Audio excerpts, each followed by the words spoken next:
ধানমন্ডি ৩২ নম্বরে শ্রদ্ধা জানাতে গিয়ে যা হয়েছে সেটা নিয়ে কথা বলেছি, কিন্তু এরপর এমন খবর এসছে তাতে একটা শব্দই মাথায় আসে যে ডক্টর ইউনূসের সরকার এবং টু সাম এক্সটেন্ট বিচার বিভাগও ইত্রামি করছে।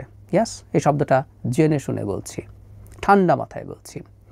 একজন রিক্সা চালক গিয়েছিলেন, তাকে ওখানে মারধর করা হয়েছে, তারপর তাকে গ্রেফতার তাকে নিয়ে যাওয়া হয়, পুলিশ তাকে নিয়ে গেছেন, তাকে গণপিটুনি দেওয়া হয়েছিল এবং তারপর যখন পুলিশ নিয়ে যায় তারপর পুলিশ তাকে আদালতে নিয়ে গেছে এবং তাকে একটা হত্যা চেষ্টা মামলায় তাকে গ্রেফতার দেখানো হয়েছে। প্রতিবেদনটা আমি একটু পড়ি। এসআই তৌহিদুর রহমান আদালতে যে প্রতিবেদন দিয়েছেন তিনি বলছেন, গত বছরের ৪ আগস্ট ধানমন্ডির সায়েন্স ল্যাবরেটরি এলাকায় শেখ হাসিনা ও ওবায়দুল কাদেরের নির্দেশে আওয়ামী লীগ, যুবলীগ, ছাত্রলীগ ও পুলিশের নেতৃত্বে ছাত্র জনতার উপরে সশস্ত্র হামলা চালানো হয়। এ সময় আরিফুল ইসলাম নামের একজনের শরীরে গুলি লাগে। তিনি ২ মাস হাসপাতালে চিকিৎসাধীন ছিলেন। ঘটনার সময় প্রত্যক্ষদর্শী সাক্ষী ও বাদীকে জিজ্ঞাসাবাদে আজিজুর রহমান ঘটনায় জড়িত ছিলেন বলে সাক্ষ্য প্রমাণ পাওয়া গেছে। মামলা তদন্তের স্বার্থে তাকে আদালতে আটক রাখা প্রয়োজন। এই হচ্ছে রিকশা চালক আজিজুর রহমান, হত্যা চেষ্টা মামলার আসামি এবং একটা আহত জবানবন্দি দিয়েছেন যে তাকে দেখেছেন বলে তিনি শনাক্ত করেছেন। ইত্রামি কোন পর্যায়ে পৌঁছে গেছে, তাই না? আমি জানি এই রিক্সা চালক আদালত থেকে বেরিয়ে জেল থেকে বেরিয়ে আসবেন। আমি যখন রেকর্ড করছি তখন পর্যন্ত হয়নি, হয়তো আমি রাতে রেকর্ড করছিলাম এই ভিডিও, হয়তো আজই সকালবেলা বা কোনো একটা সময়ে এটা হবে, কারণ এটা নিয়ে যেহেতু নিউজ হয়েছে এটা নিয়ে শোরগোল হবে। কিন্তু আমার প্রশ্নটা অন্য জায়গায়। আমরা এই প্রশ্নই ইভেন করছি যে ওকে বাধা দেওয়া হবে কেন? এই রিক্সা চালক ফুল নিয়ে গেছেন, তিনি ফুল দিতে পারেন। রাষ্ট্রীয় বাহিনী, জনগণ, কেউ তাকে বাধা দেওয়ার কোনো অধিকার নেই। আওয়ামী লীগ দল হিসাবে যদি কোনো কর্মসূচি পালন করে সেটার বিরুদ্ধে কথা আছে। কেউ কেউ বলেন জনতা, জনরোষ, এই জনতা, ছাত্র জনতা কথাগুলো ৫ আগস্টের পর থেকে তো বললেই সব ৭ খুন মাফ হয়ে যাবে, এই ধরনের একটা টেন্ডেন্সি অনেকের কাজ করে। রিপিটেডলি বলছি এবং অনেকের ভালো লাগেনি, তারপরও বলছি, শেখ মুজিবুর রহমানের এবং তার পরিবারের হত্যার দিন তাদের প্রতি শ্রদ্ধা এবং শোক জানানোর অধিকার এই দেশের নাগরিকদের আছে। যারা তাকে সেটা জানাতে চান তারা জানাবেন।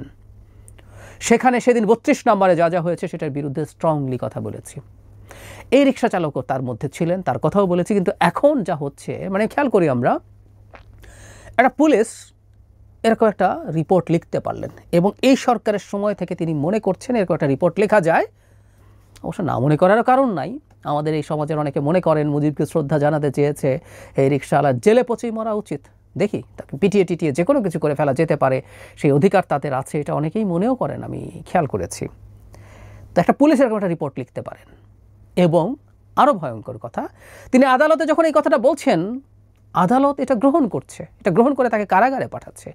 একটা দেশের বিচার ব্যবস্থা বা বিচার বিভাগকে আমরা মনে করি সরকার যদি ভুল করে বা কোনো নিপীড়ক হয়ে উঠতে চায় ইচ্ছাকৃতভাবে, তখন বিচার ব্যবস্থা, আদালত জনগণকে সেটার ক্ষেত্রে সুরাহা দেবে, তাকে সুরক্ষা দেবে।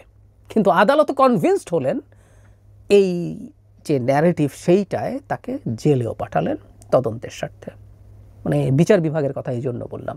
আমরা জানি নিম্ন আদালত সাংবিধানিকভাবেই সরকারের প্রভাবে আছে, কিন্তু তারপরও এই সরকারের অধীনে থেকে এই রকম একটা কাজ কিভাবে হতে পারলো, এরপর কী হবে সেটা পরের আলোচনা। সে মুক্তি পেল কি পেল না। আমরা শেখ হাসিনার পতন এবং পালিয়ে যাওয়ার পর মামলার ক্ষেত্রে এই ইত্রামিটা দেখছি এবং এগুলো করে করেই আসলে শেখ হাসিনাদের বা আওয়ামী লীগের বিচারকে হাস্যকর বানিয়ে ফেলা হবে। সবার নামে হত্যা চেষ্টা মামলা, সবার নামে, যেই থাকুক যেখানেই থাকুক হত্যা মামলা। বিভৎস সব অন্য ক্রিমিনাল আছে, চোর, ডাকাত, রাষ্ট্রীয় সম্পদ লুট, সেগুলো মানি লন্ডারিং করে পাচার করা, এগুলো সমানে করে গেছে, সেসব ভয়ঙ্কর সব অপরাধ আছে। কিন্তু চোখ বন্ধ করে হত্যা চেষ্টা মামলা, এমনকি দেশে থাকেননি, দেশে ছিলেন না, এরকম সময়ও হত্যা চেষ্টা মামলা দিয়েছে। এবং এগুলো করে করে করে করে করে করে এই বিচার ব্যবস্থাটাকে পুরোপুরি খেলো করে ফেলা হয়েছে, একেবারে খেলো করে ফেলা হয়েছে। এই যে এখন রিক্সা চালকের বিরুদ্ধে যেটা ঘটলো, এটার পর যেই রেমেডি হবে, আমি ধারণা করি সরকার নড়ে চড়ে বসবেন, তাকে ছেড়েও দেওয়া হবে ধারণা করি। কিন্তু এই ঘটনাটা ঘটতে পারলো কারণ এতদিন ধরে এই ঘটনাগুলো ঘটেছে এবং এই ঘটনাগুলো ঘটতে দেয়া হয়েছে। কেউ কেউ বলেন যে পুলিশ বা বিচারাঙ্গনে আওয়ামী লীগের অনেক লোকজন আছে, কিন্তু আমার কথাটা সেটা না। আমার কথা হলো দীর্ঘদিন থেকে যে ঘটনাগুলো ঘটলো, সরকার কি করলো, সরকার কি দেখলো, সরকার কি বুঝলো, সরকার কি ইনস্ট্রাক্ট করলো। সরকারের দিক থেকে মাঝে মাঝে মনে হয় বলা হয় যে কোনো কোনো ব্যক্তি মানে মামলা করলে আমরা কি করব, মামলা করলে যে কারো মামলা নেওয়া হয়, মামলা করলেই নেওয়া হয়, আমরা এটুকু তো বুঝি। আর এই ক্ষেত্রে তো পুলিশ মামলা করেছে। খুবই মর্মান্তিক, খুবই দুঃখজনক, খুব বেশি বাড়াবাড়ি হয়ে যাচ্ছে। পুলিশও হয়তো পপুলিস্ট হয়ে উঠছে যে ফুল নিয়ে গেছে মুজিবের 32 নম্বরে, সুতরাং একে একেবারে জেলে ভরে টরে দিলে খুব খুশি হবে। বিচারকও সম্ভবত তাই মনে করছে, কারণ আমাদের সমাজের মধ্যে এই মারাত্মক হিস্টেরিয়ার প্রবণতা দেখতে পাচ্ছি।